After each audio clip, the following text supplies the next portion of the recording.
Nothing stands between man and his highest ideals, and every desire of his heart, but doubt and fear. When man can wish without worrying, every desire will be instantly fulfilled. It is man's only enemy: fear of lack, fear of failure, fear of sickness, fear of loss, and a feeling of insecurity on some plane. Jesus Christ said, "Why are ye fearful, O ye of little faith?" Matthew 8:26. So we can see we must substitute faith for fear is only inverted faith. It is faith in evil instead of good. The object of the game of life is to see clearly one's good and to obliterate all mental pictures of evil. This must be done by impressing the subconscious mind with a realization of good. A very brilliant man who has attained great success told me he had suddenly erased all fear from his consciousness by reading a sign which hung in a room. He saw printed in large letters this statement: "Why worry? It will probably never happen." These words were stamped indelibly upon his subconscious mind, and he has now a firm conviction that only good can come into his life. Therefore, only good can manifest. Fear is misdirected energy and must be redirected or transmuted into faith.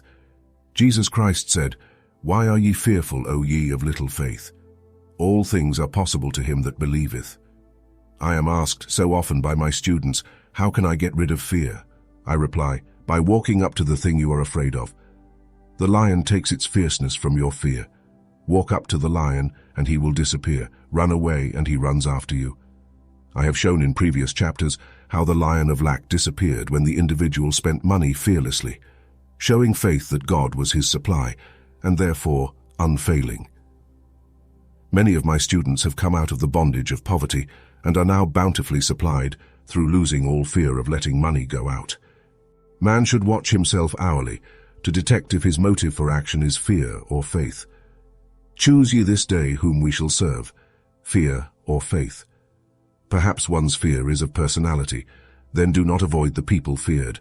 Be willing to meet them cheerfully, and they will either prove golden links in the chain of one's good or disappear harmoniously from one's pathway.